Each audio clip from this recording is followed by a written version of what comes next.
Hi అండి, welcome to my channel Shravani spicy kitchen. నేను మీ శ్రావణి. ఇవాళైతే నేను సింపుల్గా ఈజీగా అయిపోయేటటువంటి ఒక మంచి స్వీట్ రెసిపీ చూపించబోతున్నానండి. మంచి స్వీట్ రెసిపీ అని ఎందుకన్నానంటే మూంగ్ దాల్తో హల్వా, పెసరపప్పు హల్వా. ఇది ఒంటికి చలువనిస్తుంది, అలానే ప్రోటీన్ ఎక్కువగా ఉంటుంది, మన హెల్త్కి అయితే చాలా మంచిది. తప్పకుండా అయితే ట్రై చేయండి. నేనైతే షుగర్తో చేశాను, మీరైతే బెల్లం వేసుకొని అయినా చేసుకోవచ్చు. టేస్ట్ మాత్రం అద్భుతంగా ఉంటుంది, అస్సలు మిస్ అవ్వద్దు. పిల్లలనే కాదు పెద్దలు కూడా బాగా ఎంజాయ్ చేస్తారు. సాఫ్ట్గా మౌత్ మెల్టింగ్ అని చెప్పొచ్చు, అంత బాగుంటుంది. చల్లారాకైనా కూడా చూడండి సాఫ్ట్నెస్ అనేది ఇక్కడ నేను చూపిస్తున్నాను కదా, అంత బాగుంటుంది. లేట్ చేయకుండా అయితే ప్రాసెస్లోకి అయితే వెళ్ళిపోదాం. ముందుగా 1 కప్పు పెసరపప్పు తీసుకొని వాష్ చేసేసుకొని పక్కన పెట్టేసుకోవాలి. ఇప్పుడైతే స్టవ్ మీద కడాయి పెట్టుకొని నెయ్యి వేసుకోవాలి. నెయ్యి అనేది కరిగిన తర్వాత జీడిపప్పులు అలానే బాదం వేసుకొని ముందుగా దోరగా వేయించుకోవాలి. ఈ జీడిపప్పులు బాదం పప్పులు వేగిన తర్వాత ఇందులోకి కిస్మిస్ కూడా వేసేసుకొని ఫ్రై కానివ్వాలి. ఈ విధంగా ఫ్రై అయిన తర్వాత ఒక బౌల్లోకి అయితే తీసి పక్కన పెట్టేసుకోవాలి.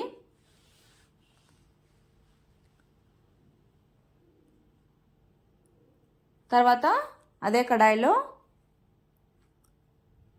మనం పెసరపప్పుని వాష్ చేసేసుకున్నాం కదా, నానబెట్టుకోవాల్సిన పని ఏం లేదండి, వాష్ చేసుకుంటే సరిపోతుంది. వాటర్ అన్నీ వంపేసి ఈ విధంగా పెసరపప్పు వేసేసుకొని మంటను లో ఫ్లేమ్లో పెట్టుకొని లైట్గా వేయించుకోవాలి. ఇందులో చెమ్మ ఆరిపోయేంత వరకు ఉంటే సరిపోతుంది, ఎక్కువైతే మరీ ఫ్రై అవ్వాల్సిన పని లేదు. లైట్గా డ్రై అయిపోతే సరిపోతుంది. ఈ విధంగా లైట్గా కలర్ వచ్చి డ్రై అయిపోయాక తీసి పక్కన పెట్టేసుకోవాలి. చూడండి ఈ విధంగా చల్లారాక ఒక మిక్సర్ జార్ తీసుకొని ఈ పెసరపప్పుని ఇందులోకి ట్రాన్స్ఫర్ చేసేసుకొని మిక్సీ పట్టుకోవాలి. ఇదైతే సాఫ్ట్గా ఉండాలి పౌడర్ అనేది. ఇక్కడ చూడండి బరకగా ఉంది కదా, మళ్ళీ ఒకసారి మిక్సీ పట్టేసుకొని ఈ విధంగా మెత్తగా మిక్సీ పట్టుకోవాలి. మిక్సీ పట్టుకున్న తర్వాత తీసి పక్కన పెట్టేసుకొని అదే కడాయిలో మనం పెసరపప్పు ఏ కప్తో తీసుకున్నామో ఆ కప్తో 1 కప్పు షుగరు, తర్వాత 3 కప్స్ అయితే వాటర్ యాడ్ చేస్తున్నాను. మీరు కావాలంటే 4 కప్స్ అయినా యాడ్ చేసుకోవచ్చు. నేనైతే 3 చేస్తున్నాను, సరిపోతుంది కన్సిస్టెన్సీ అనేది. తర్వాత మంటను మీడియం ఫ్లేమ్లో పెట్టుకొని షుగర్ అంతా బాగా కరిగిపోయి ఈ విధంగా వాటర్ అనేవి బాయిల్ అయ్యేంత వరకు కుక్ చేసుకున్న తర్వాత ఇందులోనే ఇలాచీ పౌడర్ కూడా వేసేసుకొని మిక్స్ చేసేసుకొని 2 మినిట్స్ ఉంటే సరిపోతుంది. తీసి పక్కన పెట్టేసుకొని ఇప్పుడు మనం జీడిపప్పులు వేయించుకున్నాం కదా, అదే పాన్లోనే ఇంకొంచెం నెయ్యి వేసుకొని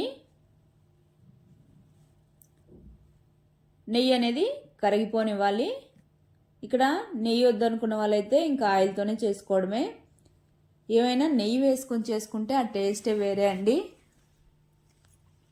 తర్వాత 1 స్పూను శనగపిండి అలానే 1 స్పూను రవ్వ వేసుకొని మొత్తం ఈ విధంగా కలుపుకుంటూ నెయ్యిలో బాగా ఫ్రై అవ్వనివ్వాలి, పచ్చివాసన ఏం లేకుండా. మంటనైతే లో ఫ్లేమ్లో మాత్రమే పెట్టుకోవాలండి. శనగపిండి అనేది త్వరగా అడుగంటేస్తుంది కాబట్టి ఈ విధంగా రవ్వ శనగపిండి మొత్తం బాగా ఫ్రై అయిన తర్వాత మనం మిక్సీ పట్టుకున్నాం కదా పెసరపప్పు, అది కూడా ఇందులోకి వేసేసుకొని బాగా ఈ విధంగా ఫ్రై అయిపోయి డ్రై అయ్యేలాగా ఫ్రై చేసేసుకున్న తర్వాత మనం షుగర్ సిరప్ పెట్టుకున్నాం కదా, ఇందులోకి కొద్దిగా వేసుకుంటూ మిక్స్ చేసుకోవాలి. ఒకేసారి వేయకండి, ఈ విధంగా కొద్దిగా గట్టి పడుతుంది, అయినా ఏం భయపడకండి. పెసరపప్పు కాబట్టి కొద్దిగా కన్సిస్టెన్సీ అనేది జిగురుగా అనిపిస్తుంది. కాబట్టి ఈ విధంగా స్లోగా మిక్స్ చేసుకునే కొద్దీ మనకు హల్వాలాగా బాగా సాఫ్ట్గా లూజ్గా అయిపోతుంది, జిగురుగా ఉండకుండా. ఈ విధంగా కలుపుతూనే ఉండాలి, మధ్య మధ్యలో అడుగంటేస్తుంది లేదంటే. తర్వాత వేయించుకున్న జీడిపప్పు అలానే నెయ్యి అనేది కొద్దిగా ఎక్కువగా వేసుకోవాలి హల్వాకి. నెయ్యి వేసుకున్న తర్వాత నెయ్యి మొత్తం హల్వాకి పట్టే విధంగా మిక్స్ చేసేసుకోవాలి. ఈ విధంగా మిక్స్ చేసేసుకున్న తర్వాత కన్సిస్టెన్సీ ఈ విధంగా ఉన్నప్పుడే స్టవ్ ఆపేసుకోండి, లేదంటే ఇంకాస్త గట్టి పడితే హార్డ్గా అయిపోతుంది. చూడండి, మనం గరిటతో తీస్తుంటే జారిపోతుంది, అంత సాఫ్ట్గా మౌత్ మెల్టింగ్ లాగా ఉంటుందండి. అంత బాగుంటుంది హల్వా అయితే. ప్రాసెస్ కూడా ఈజీనే కదా, తప్పకుండా అయితే ట్రై చేయండి. ట్రై చేశాకైతే మీకు ఎలా వచ్చిందో కామెంట్ చేయండి. అలానే నచ్చినట్టయితే మాత్రం మన ఛానల్ని అయితే సబ్స్క్రైబ్ చేసుకోండి. Okay, bye. Thank you for watching. Please subscribe చేసుకోండి.